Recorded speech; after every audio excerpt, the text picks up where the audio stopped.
네, 11월 26일 주간 7경기 분석 코멘트 진행하도록 하겠습니다. 남자 배구, 여자 배구 2경기, 그 다음에 연홍, 그 다음에 아챔, 엘리트 2경기하고요.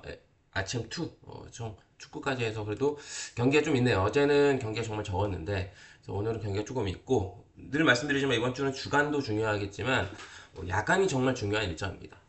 내일 챔스, 그다음 내일부터 느바가 많이 있죠. 그래서 오늘은 느바가 세 개밖에 없었지만 어쨌든 뭐 어제 제가 올랜도 승하고 오버 말씀드렸고 뭐 코멘트에서 다 있었다고 생각이 들어요. 뭐 엔비드 안 나오면 올랜도 승을 더 우선으로 보신다고 하고 말씀드렸고 안 나오면은 뭐 조금 반반 느낌이다 정도 말씀드렸는데 올마업 시원하게 해줬고요.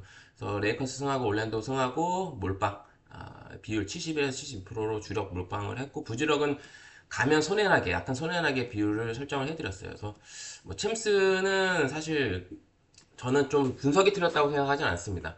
뭐 핑계가 아니고 맨시티 펩 감독이 감독한 이래로 그렇게 로테를 많이 돌린 적이 없어요.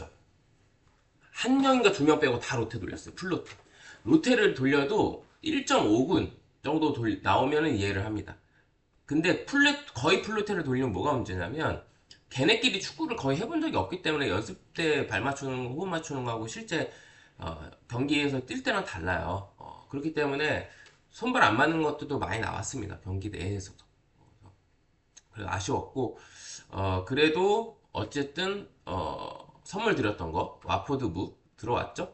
그래서 근데 좋아요가 제가 봤을 때는 사솔로 무 이거를 안 가시는 분들이 많은지 못 드셔서 그런지 모르겠는데 어쨌든 저는 여러분한테 대가 없이 조건 없이 선물을 먼저 공유를 해드렸고 근데 어제 좋아요가 제가 보니까 80개?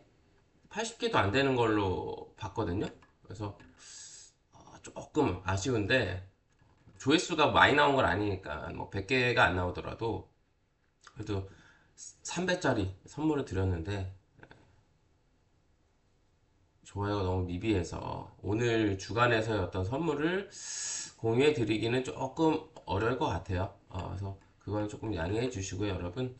그래도 제가 이틀 연속 선물을 아무 조건 없이 드렸고 두 개 다 들어오면 좋았겠지만 그래도 하나씩은 들어오고 있고 제가 뭐 1.2배, 1.3배, 1.5배 이런 거를 선물로 드린 건 아니니까 좀 긍정적으로 봐주시면 좋을 것 같아요. 앞으로 저는 이렇게 좀 드리려고 생각을 하고 있고 더 나아가서 여러분 반응이 좋으면 고배당 같은 것도 또 공유해 드리려고 합니다. 좋아요 지금 됐어 보니까 77개인가 그렇다고요? 좀 아쉬운데 어쨌든 도움 받으신 분들 분명히 계셨을 거라고 생각이 듭니다. 저처럼 슬라비아 프라 무하고 와포드 무 가신 분들도 계실 거고 아니면 와포드 무를 다른 거 일반승이나 언어고랑에서 가신 분들도 계실 거고 3.05배였잖아. 그러니까 3.05배를 제가 그냥 드린 거 아니야. 그래서 여러분 도움 받으신 분들은 좋아요나 댓글 참여해 주시면 좋을 것 같고요. NBA는 4연승입니다. NBA는 지금 흐름 타고 있는 구간이고 챔스는 좀 억가라고 생각을 합니다. 복수할 수 있도록 하겠고요. 왜냐면 제가 도르트문트 승하고 오버를 잘 나눠갔는데 좀 아쉬웠습니다. 그럼 첫 번째 남배부터 갈 거고요. 조합 참여는 유튜브 멤버십 VIP 가입하시면 됩니다. 이 경기는 일단 현캐가 확실히 황승빈 세터가 없는 거를 떠나서 우승하고 나서의 어떤 동기부여가 떨어진 건지 경기력이 워낙 안 좋아요. 3연패입니다. 또 직전 한전전에서 셧아웃 패배는 KB도 셧아웃 패배나 해가지고 KB 팬들이 화가 났던 것처럼 현캐도 물론 다 접전이었어요. 한 세트, 특히 2세트는 딸만 했습니다. 그래서 25대 23, 28대 26, 25대 22로 아쉽게 졌지만 결국에는 확실히 어떤 주전 세터의 부재, 그 다음에 허수봉도 안 좋았고 신호진도 안 좋았고 전체적인 공격수들의 폼도 안 좋고 제가 바야르사이아는 확실히 지난 시즌 심펑하고의 퀄리티 차이를 서브뿐만 아니라 공격에서도 느끼게 해주고 있습니다. 우리 카드 같은 경우에는 긴 연패 끝에 삼성화재 상대로 만만한 삼성화재 상대로 제가 그때 우카 프렌 역배 봤었잖아요. 언더. 그래서 3대0 셧아웃 잡고 그 다음에 강력한 또 손보 상대로 3대1로 잡아내면서 지금 분위기를 타고 있고 확실히 이 알리가 안 좋았거든요. 근데 여전히 알리가 범실이 많아요. 직전 경기도 10개 했습니다. 혼자. 그래서 확실히 근데 알리가 이제 범실 떠나서 공격도 안 됐단 말이에요. 잘. 근데 공격에서 확실히 알리가 살아났다. 아라우조도 같이 좋고 국내 선수들만 조금만 더 서포트가 돼준다면 뭐 울카가 다시 정상 궤도로 그다음에 지금 남배에서 뭐 현캐, 항공, 손보가 어떻게 보면 탑3지만 현캐가 지금 주전 세터 이탈로 지금 떨어지고 있다면 우카가 그 자리를 대체하면서 우카, 손보, 그 다음에 항공 이렇게 빅3 체제로 가지 않을까 싶어요. 근데 이제 뭐 우카는 이런 경기력이 계속 유지가 돼야겠죠. 그래서 저는 뭐 우카가 역배를 받을 이유는 없다라고 생각이 들고 지금 현재 폼을 생각해 봤을 때 우카 1.5세트 프렌의 역배 그 다음에 이거는 그래도 오바도 보겠습니다. 왜냐면 기준점 높긴 하지만 현캐가 셧아웃도 당하고 어떤 지는 세트에서 직전 경기도 이게 셧아웃을 질 만한 경기는 아니었어요. 한전전에서. 그리고 우리 카드가 뭐 삼성화재는 셧아웃으로 잡았지만 확실히 얘네는 뭐 범실 문제도 있고 현캐 상대로 셧아웃을 할 정도는 아니라고 봅니다. 세트에서 어떤 분명히 기복이나 서버 문제나 공격 범실 이런 것들 또 한태준 세터의 어떤 또 아쉬움 토스 이런 것들로 인해서 한 세트는 현캐한테는 줄 수 있다고 보고 현캐도 직전 경기 셧아웃을 당했기 때문에 뭐 이 경기에서 또 셧아웃이 다 당한다고 보기는 어렵고 기준점이 높긴 합니다만 아까도 말씀드렸다시피 현캐가 지더라도 무기력하게 지는 세트들은 잘 없단 말이에요. 그래서 뭐 25대 21, 25대 22, 25대 23 이런 스코어나 듀스 간 세트가 하나 나온다면 뭐 186.5여도 오버를 봐야 되지 않을까. 그래서 우카 세트 프렌의 역배 오버 보겠습니다. 그 다음에 이제 옆에 기업은행하고 흥국생명으로 갈게요.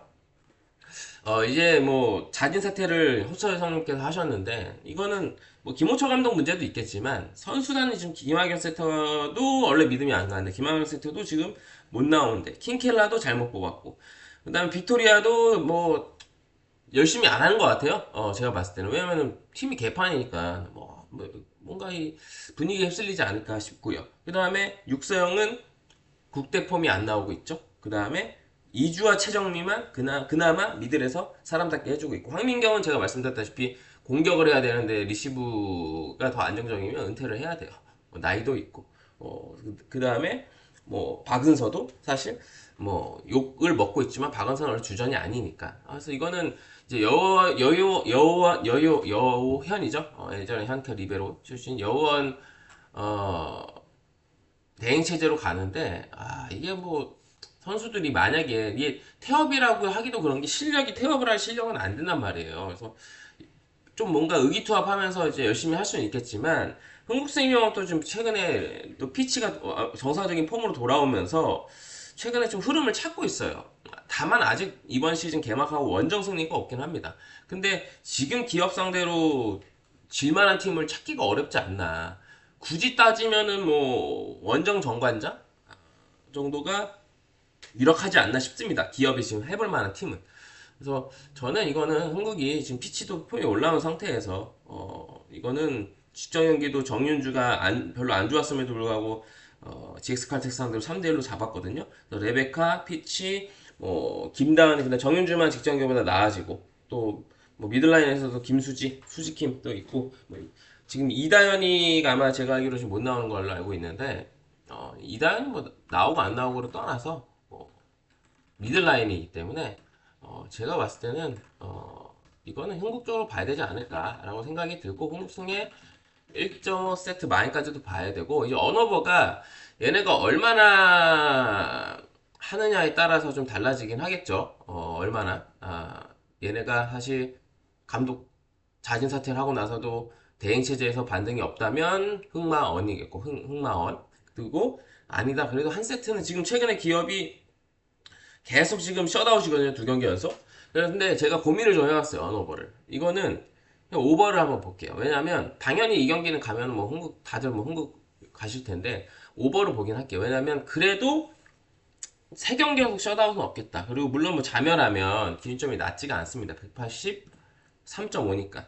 한 세트를 딴다 하더라도 절어버린 세트가 나오면 언더예요. 그렇긴 한데 그래도 기업이 직전 현건전에서도 사실 무기력하게 졌던 세트는 없었단 말이에요. 셧아웃이지만. 그래서 이거는 고민을 좀 했습니다. 어느 거는. 근데 이거는 그래도 오버 볼게요. 흑마 옵, 우풀 우역 옵 이렇게 보도록 하겠습니다. 코멘트가 도움이 되신다면 구독, 좋아요, 알림 설정까지 해주시고요. 일단 이어서 이제 신한하고 KB 연홍으로 가겠습니다. 이거는 고민을 또 이것도 했어요. 왜냐하면 KB가 홈과 원정 경기력 차이가 좀 있습니다. 물론 삼성생명하고 개막전에서는 그날 야투가 미친 듯이 들어가기 때문에 대승을 한 거예요. 그거는 보통 KB가 원정 가면은 이 좀 뭐라고 해야죠? 경기력이나 야투 차이가 좀 커요. 그래서 제가 봤을 때 고민을 왜 했냐면 10.5가 연홍에서 아무리 지금 박지수 100% 컨디션도 아니고 박지수가 있다 하더라도 10.5 마이너를 하는 거는 쉽지가 않거든요, 사실. 아예 그냥 걔 발려야 되는데. 그래서 지금 그때 야투가 47.7%였거든요. 그건 진짜 높은 거예요. 3점도 30개 던져가지고 13개 들어갔어요. 그래서 뭐 나중에 조금 안 들어간 것까지 감안하면은 그래도 40%가 넘는 거란 말이에요. 30개 던져가지고 13개면은 43%예요. 근데 40한 55, 6, 45, 6% 나오다가 막판에 좀 안 들어간 것 때문에 깎인 걸로 알고 있는데 이런 야투일이 원정에서는 KB스타즈의 박지수가 예전에 있을 때도 그렇고 뭐 없을 때도 그렇고 원정에서는 항상 고전했었던 게 KB예요. 홈 성적과 원정 성적이 좀 차이가 좀 큰 팀이거든요. 그래서 여타 다른 팀들하고 다르게. 그래서 지금 신한 같은 경우에는 사실 하나 잡고 우리한테 백투백 우리한테 무기력하게 졌잖아요. 그래서 신한도 홈에서 하나를 잡을 때 3점이 얘네 평균 넣는 그거보다도 잘 들어갔어요. 그러니까 30% 정도도 안 들어가는 팀입니다. 원래. 그러니까 신한도 어쨌든 뽀록이 터져야 KB 상대로 플랜을 할 수 있다라고 보거든요. KB는 야투가 저점이 돼야 되고 그런 게 맞물려야지 10.5에도 플랜을 한다고 보고 그래서 고민을 좀 많이 했지만 일단 선수 몇 면을 말씀드릴게요. 저는 결론적으로 KB 승에 10.5 마인에 130점 언더를 보는데 일단 선수 몇 면을 말씀드리면 홍유수는 성장을 많이 할 겁니다. 계속. 홍유순이 어떻게 보면 1옵션이라고 보시면 돼요. 근데 신지원이 얼마나 또 하나 있을 때만큼 어떤 퍼포먼스가 나오느냐가 중요하고 그 다음에 이제 신이슬이라던가 김진영, 뭐 최희샘, 뭐 어떻게 보면 잔잔바리들이 좀 많다고 보시면 될 것 같아요. 좀 홍유순을 주축으로 나머지 어떤 언니들이 얼마나 좀 해주는 게 중요한데 다 C뿔 B급 정도 되는 애들이 많이 포진되어 있거든요.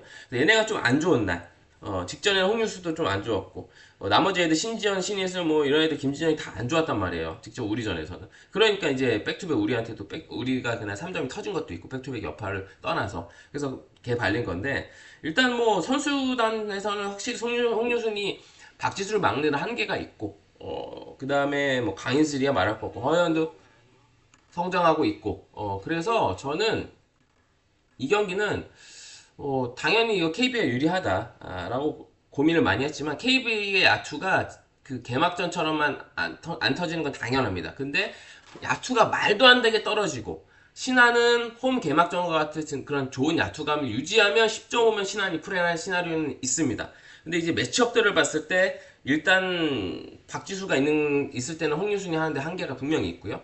그리고 백코트 자원 중에서도 확실히 강희슬의 필두로 야투 감각, 그 다음에 아시아커터 사라도 제 생각외로는 괜찮게 해주고 있고 무엇보다 송윤아의 성장도 기대가 되는 게 또 KB이기 때문에 이거는 여러 가지 종합을 해봤을 때 10.5 핸디가 부담스럽긴 하지만 KB스타즈 승에 마헨에 그 다음에 저는 신한이 76점 넣는 거는 하나의 어떤 답이 없는 수비 그날 야투 고점 이런 것들이 맞물려서 그렇게 많은 점수가 난 거지 KB 상대로는 신한의 어떤 외곽 3점이 잘 들어가지 않는 한 득점 루트를 찾기가 어렵습니다. 그리고 KB도 또 원정이고 저는 KB가 뭐 70점을 넘긴다고 보기 어려울 것 같아요. KB가 70을 넘기면 이거는 뭐 오버에 대한 희망이 있는데 뭐 70을 넘겨도 70 언저리 68, 69점 아니면 70점 이 정도 되지 뭐 73점, 4점 뭐 이렇게까지 넣는 거를 기대하기는 좀 힘들다고 봐요. 그래서 이거는 언더까지 보도록 하겠습니다. 그 다음에 이제 축구로 갈게요. 코멘트 도움되시면 구독, 좋아요, 알림 설정까지 해주시고요. 고민을 좀 오래 했어요. 이 경기 빼고는. 이 두 경기는 조금 고민했습니다. 이거 언어보 고민했고, 이거는 핸디를 좀 고민을 했고, 그래서 세 경기니까 이 배구 농구가 조금 난해합니다. 여러분 잘 들어보시고 도움 되셨으면 좋겠고요. 조합 참여는 유튜브 멤버십 VIP 가입하시면 되고요. 선물 와포드 무, 그다음 사수 무가 이틀 연속 들어왔는데 오늘 주간에서는 몇 경기 없어도 저는 조건 없이 드립니다. 근데 좋아요가 77개는 좀 아니잖아요, 여러분. 그죠? 그래서 드리기는 좀 어려울 것 같아요. 그래서 그리고 뭐 가끔씩 저한테 저는 뭐 무자비 관심 없는데요. 모두를 만족시킬 수 없어요, 여러분. 그리고 제가 3.05를 그냥 드린 거 아니에요, 선물로. 그래서 자, 그럼 이어서 울산하고 브리를 한번 갈게요. 이건 울산이 이제 마지막 단두대 매치 K리그 마지막 경기 중요한 경기가 있기 때문에 롯데를 안 돌릴 이유가 없습니다. 그래서 뭐 결정자 이런 거는 언급할 드릴 필요가 없고 그러다 보니까 브리람이 정배인데 이거는 불이람 승, 그 다음에 언더, 역배. 이거는 울산이 베스트로 안 나오면 맨시티가 오늘 그랬던 것처럼 이 공이 안 돌아요. 그래서 골을 넣는 건 쉽지 않다. 그리고 불이람도 어쨌든 홈과 원정, 홈바를 많이 받는 팀이고. 그래서 얘네가 제가 봤을 때는 불이람도 또 추운 날씨에 적응이 쉽지 않습니다. 얘는 태국 팀이고 우리나라 지금 추운 지금 딱 날씨잖아요. 뭐 11월 초나 10월 말도 아니고. 그래서 몸 좀 초반에 좀 경직된 몸이 풀리는데 시간이 필요할 것 같고 물론 얘네가 뭐 추운 날씨에서 축구 안 해본 애들은 아니지만 어쨌든 전반에 초반에 조금 이 몸이 굳어 있을 때 제대로 된 플레이가 안 나올 거라고 보고 이거는 불이람 승에 저득점. 다만 어쨌든 한 골, 두 골 나오는 걸 기대할 수 있는 거는 라인업적인 면에서 불이람 쪽으로 원정팀을 봐야 되지 않을까 싶습니다. 그래서 불이람 승에 저득점 보고 넘어가고요. 그다음에 상하이 선화하고 빗셀고베는 빗셀고베도 주말에 이제 리그 아챔을 나가야 되는 그런 순위 다툼을 하고 있는 지금 3위거든요. 그래서 빗셀고베도 롯데를 좀 돌릴 건데 롯데를 뭐 울산처럼 많이 돌리지 않는다면 상하이 선화 정도는 요리할 정도는 충분히 됩니다. 그래서 이거는 빗셀고베 승 이것도 마찬가지. 저득점. 상하이 선화가 빗셀고베 같은 수비 좋은 팀 상대로 아무리 홈이라 할지라도 어떤 우당탕탕 세트피스 페널티 킥 이런 거 아니면 어떤 온더볼 상황에서는 오프더볼 상황에서는 골을 기대하기 힘듭니다. 그래서 이거는 비슷하게 봅니다. 빗셀 원정팀 승리, 그다음 저득점. 다 홈팀이 골을 저는 한 골도 못 넣는다고 봅니다. 그 다음에 라이언 시티하고 페루반도 여기는 아시아 챔피언스 리그 2예요. 그래서 이거는 지금 순위를 말씀드리면 조별리그로 가거든요. 여기는 이제 챔스처럼 리그 페이지로 가는 거고 라이언 시티 같은 경우는 3위라 뭐 탈락이 확정이고 페루반동하고 방콕 유나이티드 누가 1위를 하는데 뭐 페루반동이 역배면 이 경기는 뭐 지지 않는 경기라고 하려고 할 거예요. 그래서 1위가 나가는 건데 1위를 하는 거에 대해서 얼마나 좀 동기부여가 있는지에 따라서 접근 포인트가 다르긴 하겠지만 이미 만나서 비겼었거든요. 근데 비겼을 때 페루반동이 홈에서 극장골을 먹히면서 비겼어요. 라이언 시티한테. 그래서 이거는 페루반동이 역배거든요. 라이언 시티는 어쨌든 베일리 라이트 용병 얘 못 나오고 주포 레스티엔도 불투명합니다. 그래서 물론 페르반동도 바르바 불투명 뭐 알리스 불투명한 것들 있긴 합니다만 역배단 말이에요 페르반동이. 그래서 이거는 지지 않는 축구는 할 수 있다. 뭐 역배까지는 모르겠지만 페르반동 프레네 그다음에 이건 3.5 많은 골은 나진 않을 것 같습니다. 페르반동이 조금 실리적인 경기 운영하면서 지지 않는 축구할 가능성이 높기 때문에 이거는 다득점을 보기에는 좀 어렵다. 페르반동 프레네 3.5 언더 볼게요. 그다음 마지막 방콕 유나이티드하고 셀랑고르입니다. 어쨌든 축구보다도 위에 농구 배구가 더 우선으로 보시는 게 나아요. 근데 축구가 그래도 어제는 갈 게 많이 없었는데 오늘은 그래도 4개 중에서 한두 개는 갈만하지 않나라고 생각이 듭니다. 최근에 적중 내역이니까 참고해 보시고요. 오늘 뭐 주간에 어떤 여러분의 반응이나 좋아요가 좀 괜찮으면 야간에 선물을 드릴게요. 그래서 오늘 주간은 너무 적었다 어제 좋아요가. 제가 조건 없이 드린다고 말씀드리긴 했지만 70개는 너무 선 넘었다. 그래서 야간에서 웬만하면 드린 쪽으로 할게요, 여러분. 그래서 방콕 유나이티드도 셀랑고르는 어쨌든 뭐 방콕 쪽으로 빠질 수밖에 없죠. 원정에서도 뭐 이겼는데 4대2로. 그래서 이거는 방콕도 결정 이슈가 있긴 합니다. 공격 쪽이라든가 허리 라인이나 수비나 고르게 있고, 근데 셀랑고르가 수비 쪽에 좀 결정 이슈가 좀 있어요. 얘네가 다 아침이다 보니까 어떤 출전 정보, 결정 정보가 뭐 유럽 챔피언스 리그나 유럽 빅리그 팀들만큼 정보가 확실하지 않아서 미정이 많아요, 미정. 그래서 얘네 수비 쪽이 좀 많이 걸려 있습니다. 그래서 이거는 방콕 유나이티드가 1위를 할 의지가 있다면 이 경기를 웬만하면 잡으려고 하겠죠. 또 홈 경기이기도 하고. 그래서 방콕 유나이티드 승에, 그 다음에 다득점까지 보도록 하겠습니다. 이렇게 7경기 코멘트를 마쳤고요. 코멘트가 도움이 되신다면 나가시기 전에 구독, 좋아요, 알림 설정까지 해주시면 감사드리겠습니다. 선물은 야간에 웬만하면 드릴게요. 제가 뭐 좋아요 주간에 여러분이 뭐 터무니없이 많이 찍어주시면 않는다면 야간도 잘 준비해서 뭐가 될지 모르겠지만 드릴 수 있도록 하겠습니다. 시청해주셔서 감사드리고요. 좋은 하루 보내시고 저는 이따가 야간 때 뵙도록 하겠습니다. 감사합니다.